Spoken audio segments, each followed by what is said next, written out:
এই রাত তোমার আমার।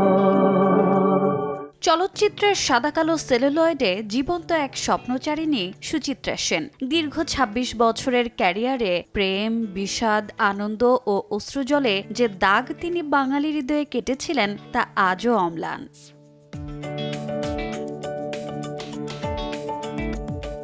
১৯৭৮ সালে স্বেচ্ছায় অন্তরালে চলে যান সুচিত্রা সেন। ১৯৭৮ থেকে ২০১৪ দীর্ঘ ৩৬ বছর নিজেকে আড়ালে রেখে চির রঙিন হয়ে চলচ্চিত্রে বেঁচে আছেন পুরনো রূপকথার মতো। রূপকথা ও অন্তরালের রহস্য আগ্রহ জাগায় সুচিত্রা সেনের আড়ালে বেঁচে থাকার রমা দাশগুপ্তকে ঘিরে, যে রমা বাংলাদেশের মেয়ে। তাকে এক নজর দেখতে লম্বা লাইন লেগে যেত ভক্তদের। পূজার উদ্বোধন, মঞ্চে ফিতা কাটা, জনসমক্ষে উপস্থিতি, এসব থেকে আজীবন নিজেকে দূরে রেখেছিলেন সুচিত্রা। সশরীরে উপস্থিত হতে হবে, তাই অবলীলায় ফিরিয়ে দেন দাদা সাহেব ফালকের মতো সম্মাননা। তার মতে, প্রকৃত স্টার হতে গেলে এসবের প্রয়োজন নেই।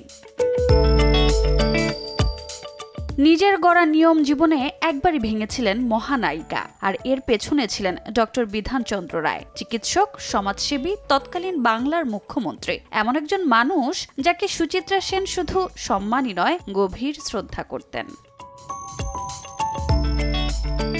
দক্ষিণ কলকাতায় টিবি রোগীদের জন্য একটি ক্লিনিক উদ্বোধনের প্রস্তুতি চলছিল।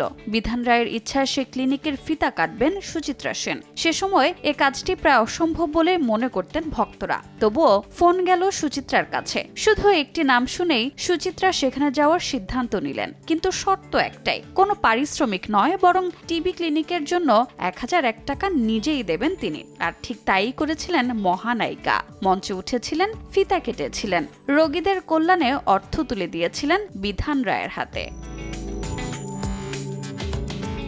সেদিনই মানুষ বুঝেছিল সুচিত্রা সেন শুধু মহানায়িকা নন, ভেতরে লুকিয়ে থাকা এক বিশাল সমাজবোধের নাম। চিকিৎসক দিবসে ফিরে দেখা সেই একমাত্র নিয়ম ভাঙা মুহূর্ত যা আজও অনুপ্রেরণা হয়ে আছে।